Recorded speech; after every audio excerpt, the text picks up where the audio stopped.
All right. Hello, everyone. Happy Tuesday once again. My name is Nick Marro with Occupy Fantasy, and we are here again today to help you break down tonight's MLB DFS slates on both DraftKings and FanDuel. We got a nice 9 game slate tonight. If you haven't already, please like the video. Also, subscribe to the channel. That helps us get more free content like this out to you on a regular basis. Also, if you're not already a member of Occupy Fantasy, check the links in the description below.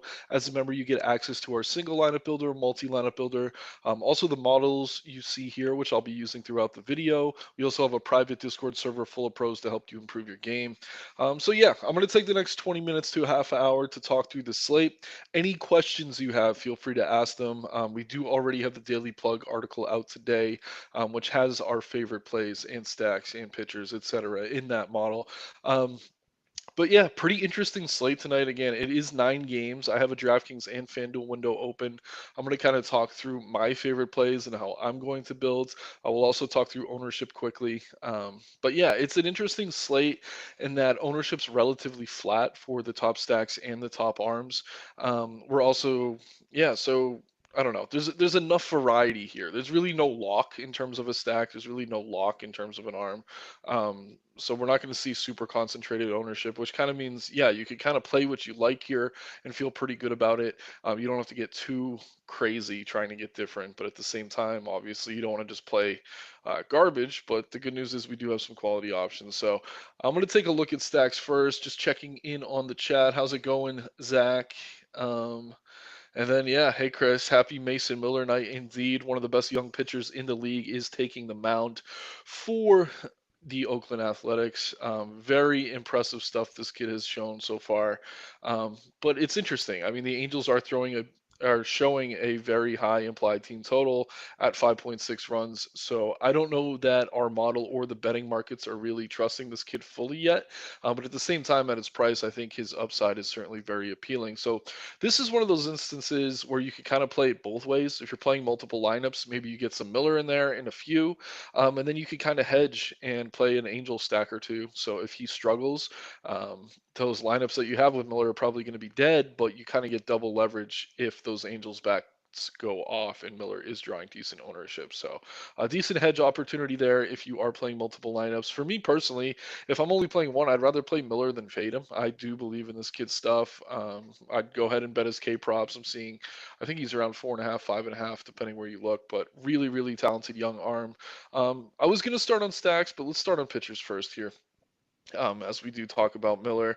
Who else do we have in the chat? I saw Zach in there. How's it going, man?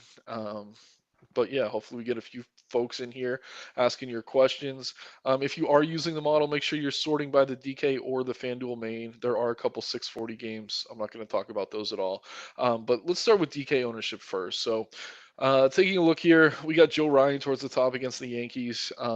I'm a Yankees fan, but I will admit they are banged up right now. This lineup is not what it should be. So it's kind of a soft matchup, really. Nestor Cortez on the other side in the same exact game, getting a lot of ownership. Both pretty expensive options on both sites. Blake Snell, everyone's favorite boomer bust play. Once again, pretty popular. Could see getting there. Really not rushing to him, though, at high ownership.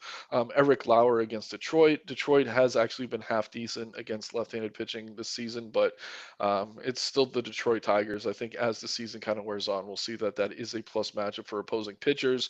Charlie Morton really has not been great to start the season, but he gets the matchup with the Marlins here a little bit cheaper than he probably should be on both sites.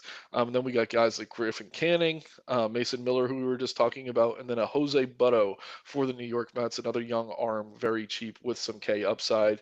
Justin Steele, another guy I've been playing a ton of.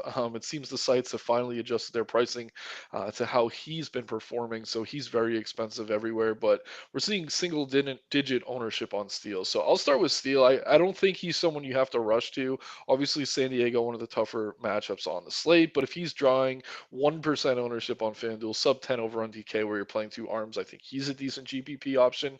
Kind of working our way up the list. I did talk about Miller. I think he's a really solid upside play, especially where he's not drawing any ownership.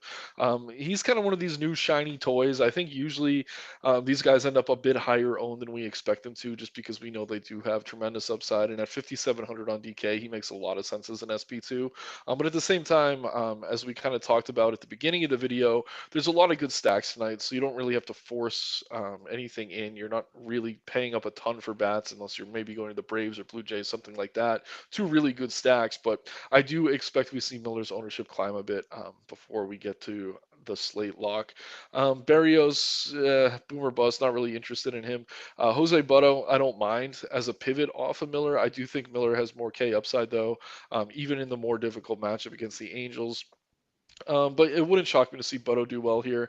Um, so I don't mind him as a punt. Similar story though. Really only need to get there if you're trying to load up on bats. And there's a bunch of good stacks tonight. A lot of them are affordable, so it may just not be necessary.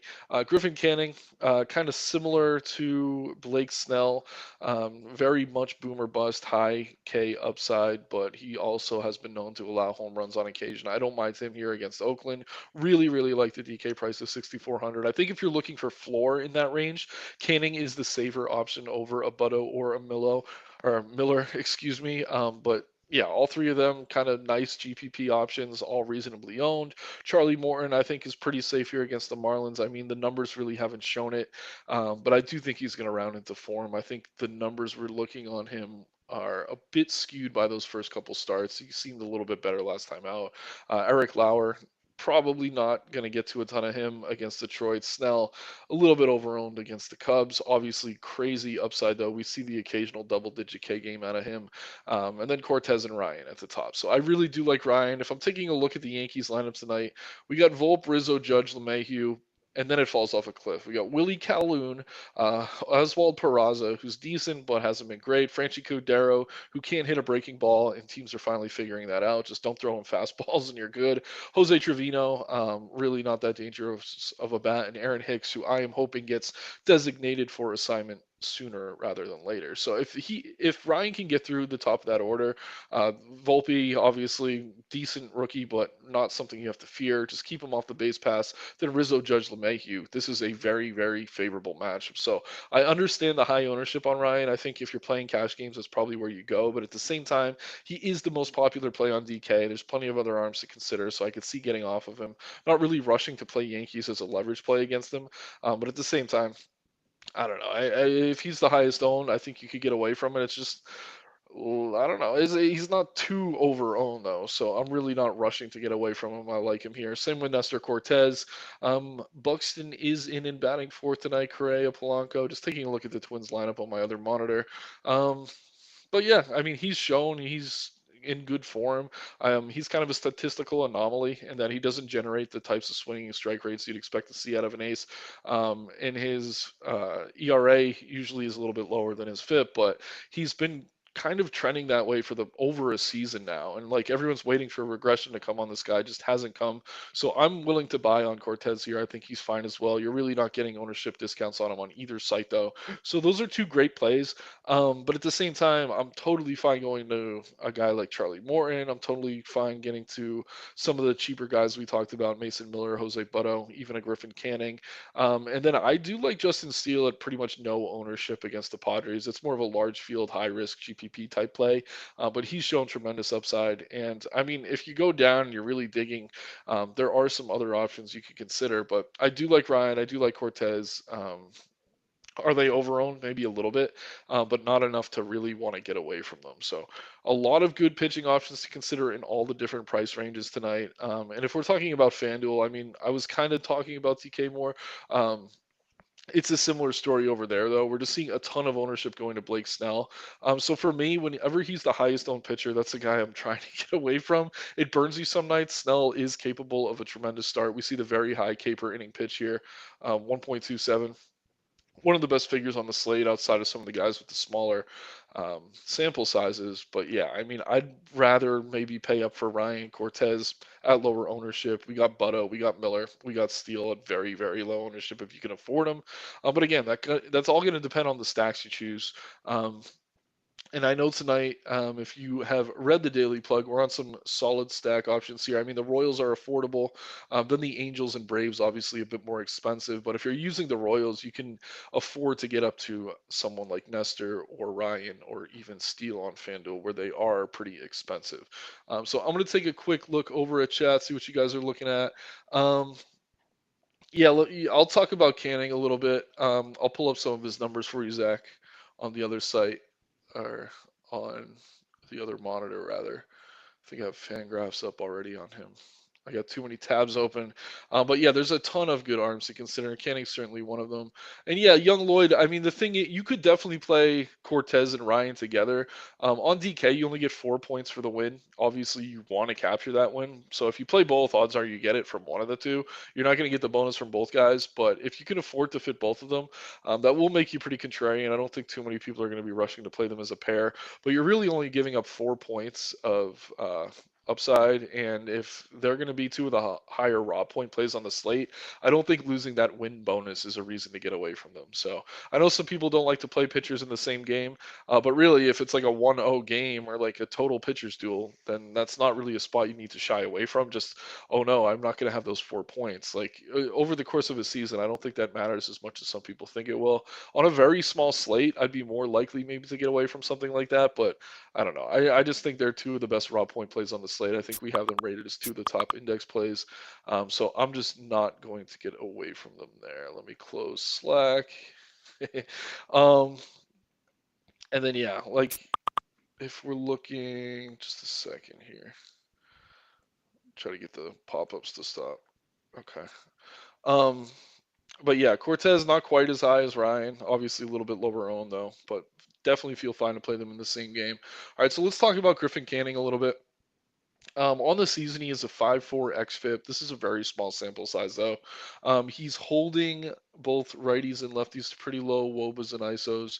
But what we want to look for with Canning is the K rate. And his swinging strike rate is very high, but his K percentage is very low.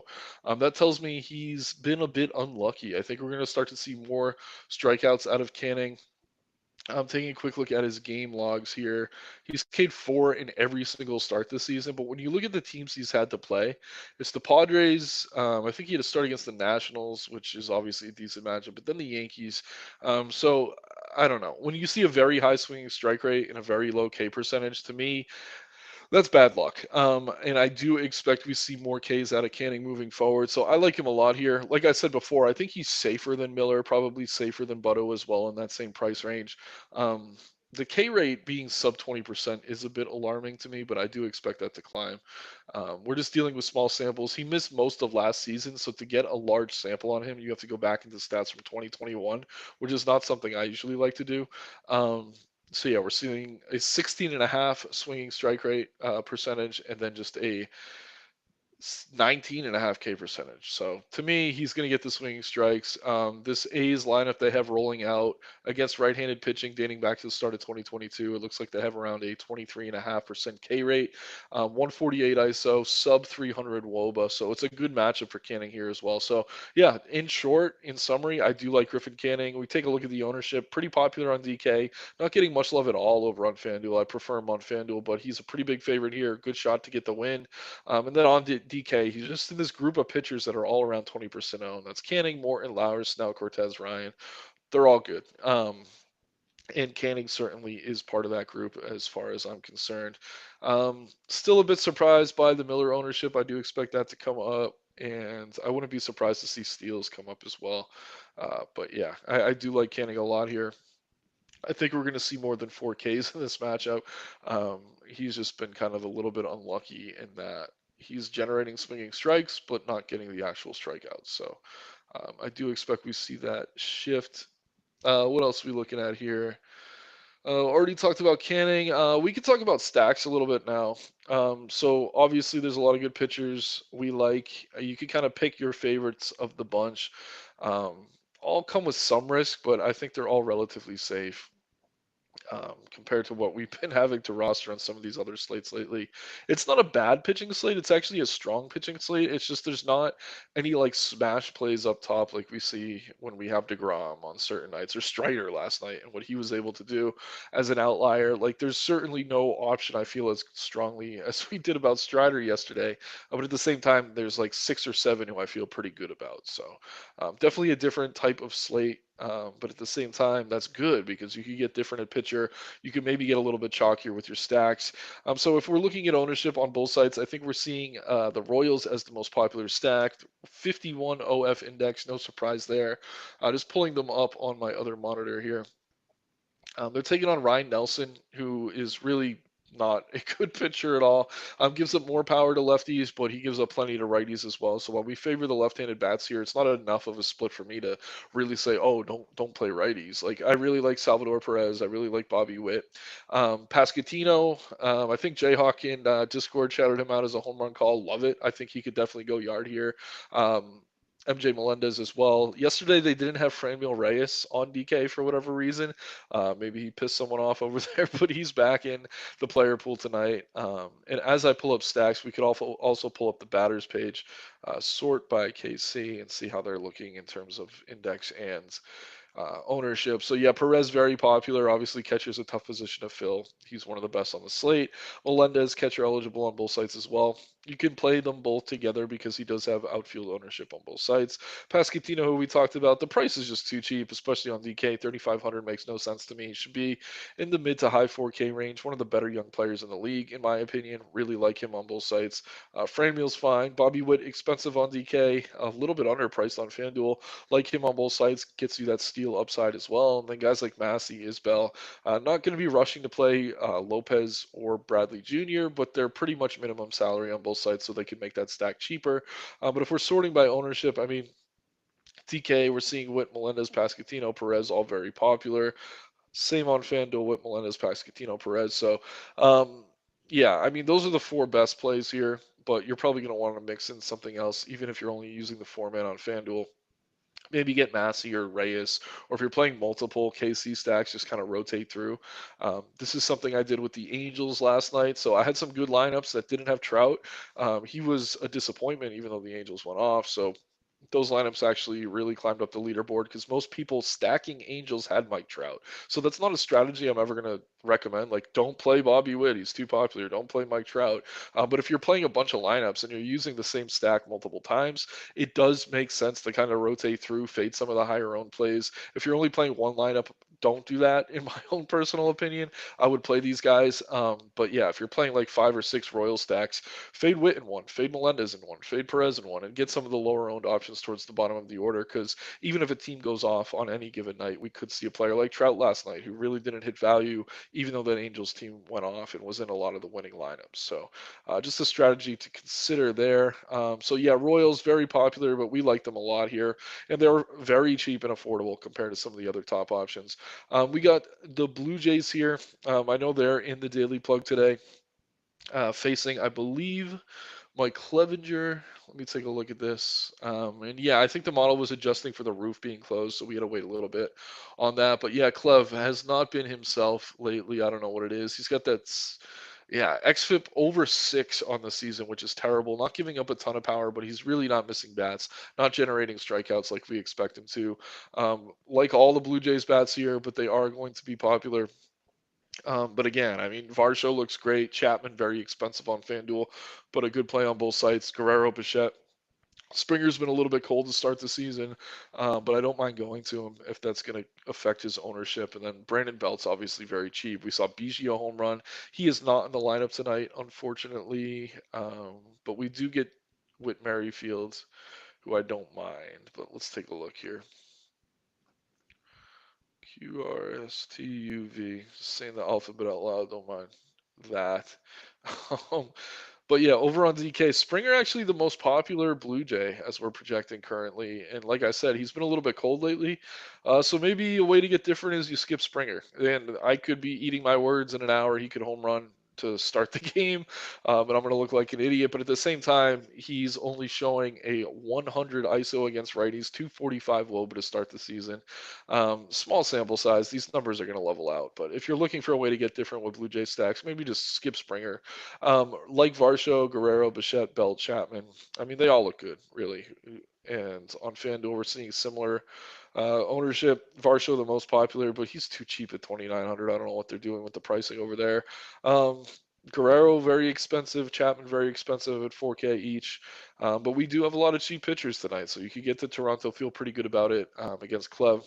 Team total pushing 6 runs in our model now.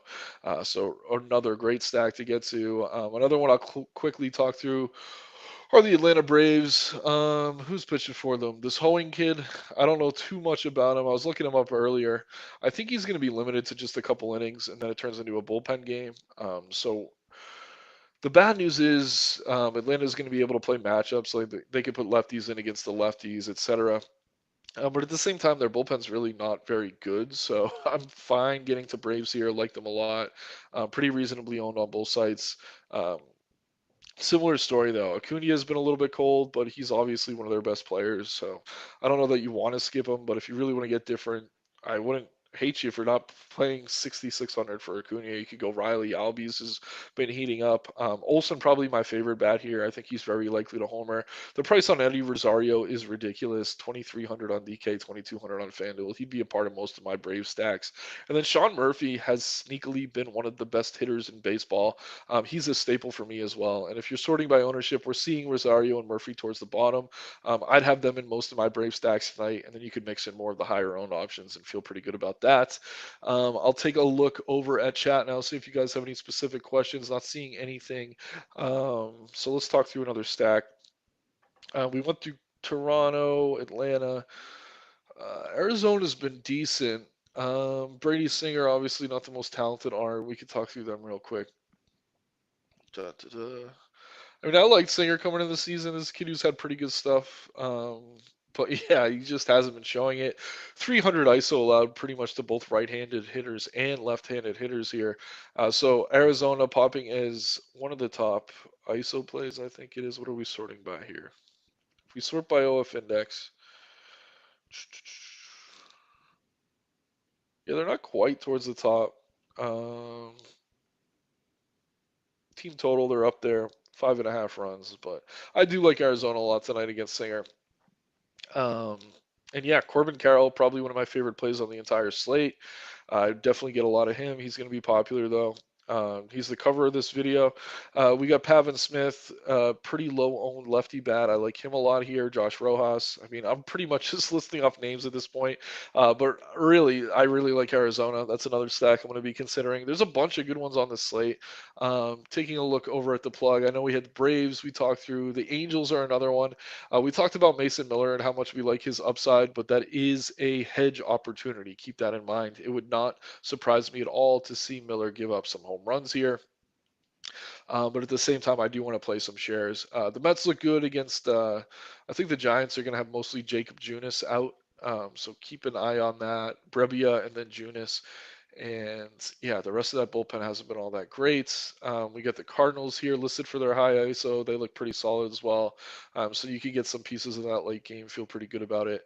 What else are we talking through? We already talked about the Angels. The Brewers are fine. Spencer Turnbull, one of the weaker arms on the slate in terms of K upside. Not going to be missing many bats. Josiah Gray against the Mets. We could talk through them quickly. So Gray has probably the most severe splits in baseball right now, if not the most. But they've kind of flipped in a weird way. So like this is really strange, and I'm thinking out loud. I'm talking through this out loud right now as I kind of come to my own conclusions here. So last year, if we're looking at Josiah Gray's number, 333 ISO allowed to lefties, 405 WOBA allowed to lefties, but then to righties, just a 294 WOBA, so he wasn't bad against righties, and still a 191 ISO to righties, um, but not a terrible number. I mean, last year it was just play all the lefties against Gray, print money, feel good.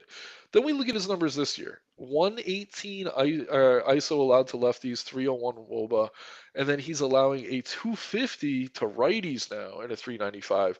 So it's almost like his splits have reversed entirely. Um, I don't know that we can look too deeply into this yet. So for me, I'm just going to play the best hitters. I mean, and not worry too much about whether they're righties or lefties. I think that's the way to go about it. So obviously, Pete Alonso looks really good here. He can homer off anyone. Francisco Lindor, Nimmo. We got Dan Vogelbach if you don't want to pay up for Alonso, and you can play them both together on FanDuel where you do have that utility spot. So the Mets are another team I like here. And Gray hasn't been terrible, but he's due for some regression. 544 xFIP. Um, Swinging strike rate falling below 10%. So another spot to consider. I don't know what to make of his splits. They were crazy last year, and that lefties were just mashing him. This year, it's almost like he spent all his time getting better against lefties, and now he's struggling against righties. So we got to wait and see as these numbers kind of shake out. As we get more of a sample size in these statistics, then we could kind of draw more conclusions throughout the season. But for now, um, yeah, just stack against Gray on every slate. I like the Mets here. Any other questions? Get them in now. How's it going, Duffy? Favorite stacks over on FanDuel? Yeah, I mean the Royals, but they're going to be popular. And I'll do a quick build on both. I know some of you like when I do that. Um, Sort by ownership on FanDuel. I don't want to give you all chalk. So I like the Royals first and foremost, but they're going to be popular. Blue Jays are very popular. But if we're going down the list a little bit, I like the Mets, who we're just talking about against Gray. I think they're going to be really solid here. Um, so I'll say the Mets is a bit more of a contrarian play. Really like the D-backs, Royals as well as very cheap and affordable options. And then Atlanta, a little bit lower owned than I think they should be over on FanDuel. So if I'm giving a top five, let's say it's the Royals, the D-backs, the Mets, the Braves, the Angels. I don't love the Angels. I just do think they have a lot of upside against Miller. So maybe scratch them and put in Toronto. But I think any two of that grouping, you're going to feel pretty good. So let's go ahead and build real quick over on FanDuel, and I will show you how I would go about this. And obviously, don't copy this build entirely. This is more just an exercise in how I build lineups, and I do a lot of hand building. I know some people that's kind of archaic, like it's caveman stuff, but I don't do a ton of MME. I play 20 to 30 lineups per night between the two sites. I keep a sheet open. I keep track of which teams I'm stacking so I don't go over owned on any certain team. But obviously, we have the lineup builders on the site. It's probably the better way to go. But regardless, okay, so let's pick an arm first. I mean, Joe Ryan's obviously very popular. Blake Snell's super popular here. I don't know why I want to go to him though. I don't mind Canning. Maybe Morton. Yeah, I'll go with Charlie Morton against the Marlins. Not the most exciting play, but I just want to get someone in that mid range. I don't want to build with someone too expensive or too cheap. And then we go to Mets bats. Like I said, Gray, the splits have been kind of strange. I like McNeil batting fifth, Alonso batting fourth. And if we pay up, let's do this. It's going to be rare. You're not going to see too many lineups with Vogelbach and Alonso tonight, so I'll go ahead and we got 4, 5, 6 for the Mets here. Then I need one more. Um, if I go Lindor, we're going to have to get really cheap with the other stack. That's the only issue. I'll wait to fill in the last Met. So Morton not as popular as I think he should be. The Mets not as popular as I think they should be. So I can go maybe to the Royals, and I hate that I'm not going to be able to play Pasquantino because we're playing two first basemen already. But at the same time, I mean we get mad. Maybe this isn't the best option. Let's go with D-backs instead against Singer there. So we got Rojas. Let me just pull up the batting order. This is so small I can't really see. Um, Here we go. All right. I want Carroll. I want Marte. I want Rojas. I know that. So we got Carroll. I like Pavin Smith. We got Rojas. Perdomo was batting first like he was last night. I'd probably go there, but he's not. Uh, Marte's only second base. All right. So let's pull McNeil. Get Marte in there. So we got our four D-backs. And now if I go to Lindor, am I going to be able to afford an outfielder or not? No. 500 over. I don't know. Maybe we just go cheaper pitcher to make this whole exercise easier. Go Griffin Canning. Okay, so we got one, two, three of the best Mets hitters here. Um, Four really solid Diamondbacks. So if we can find a Met that is cheap enough, then we could go with the 4-4 man. Or what I like to do often is 4-3-1. You just go to the position you need, find who's in there. You can use the model even, sort by price. But yeah, we got Franmil Reyes from KC. That's a really good build as far as I'm concerned. But yeah, I like the Mats. I like the D-backs. Um, Royals are going to be very popular. Obviously, a really solid option there as well. And then over on DK, if we're building quickly, I don't know. I'll go with Ryan up top, who's pretty chalky, and then Miller down low, who's not owned at all. And again, if you're playing a ton of Miller tonight, maybe hedge with some Angel stacks. Obviously not in the same lineup, but elsewhere. Then let's take a quick look at the stacks here. Let's see what's popular on DK. We don't want to go with total chalk. The Braves seem a little bit under owned. The Brewers too against Spencer Turnbull. That's another one. Um, but yeah, the Mets. Let's see. What was in the plug? I'll go with the Braves. So we're kind of staying consistent with the content. No depth charts. Okay, thanks, guys. We got Murphy. We got Olson. This is kind of funny how they're. I love Riley, but I don't know if I'm going to be able to fit him.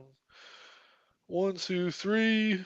Hilliard hit 2 home runs last night. Rosario's too cheap. Okay, so we got 5 Braves in here. We're left with 4,200 per player because we did go way down with our SP2 with Miller. And then what you're left with is 3 spots. I mean, if you could find a nice 3-man stack that fits well here, more power to you. Honestly, I think the Mets, we could probably fit like Lindor, McNeil, and then whatever's left at second base, or put McNeil in the outfield. I wanted him to be at second, but whatever. What are we left with? Is McNeil outfield only now? That would be obnoxious. But yeah, you get the point. Go with Albies and then pull out Riley. I don't know. But yeah, go with the 5-man. Always start with the 5-man on DK. Really like the Braves over there. I think they're a little bit lower owned than they should be. And if you could fit a 3-man as a secondary stack, do it. I don't want to spend too much time tinkering here. That's just kind of a waste of everyone's time, but you get the point. 5-man is a priority on DK, 4-man, and ideally 2 4-man stacks on FanDuel. And then if you want to go 4-3-1 on FanDuel, that definitely opens up your ability to kind of build a little bit differently. And then on DK, honestly, as long as you get a really strong 5-man in there, I'm comfortable going with a 2-man and a 1-off, sometimes even 3 1-offs if you have 3 guys near minimum price. Like if you're not stacking Braves, you could get Rosario in there as a 1-off and find a pretty solid 2-man stack as a complement. But at the same time, I mean, if they're not kind of close in the batting order, there's not going to be a ton of correlation there anyway. So the priority is just to get a really strong 5-man stack of bats that you like with upside. Checking once again, any more questions? It looks like we're good. Really appreciate everyone tuning in. Again, please like the video, subscribe to the channel. You can find me on Twitter at Nick Marro DFS. Check the links in the description below. Become a member of Occupy Fantasy today. At me in the Discord. Say what's up. Always happy to answer questions when I'm available as well. Really good slate tonight. Again, a lot of pitchers to consider, a lot of stacks to consider. Good night to play multiple lineups. Not really a night for cash games, in my opinion. So if you are playing some of those high risk contests, be sure to mix it up. Like if you're stacking the Royals a ton, maybe rotate through, take out some of those higher owned guys as you do make those rotations. But a good night to get different. Really good, strong GP night.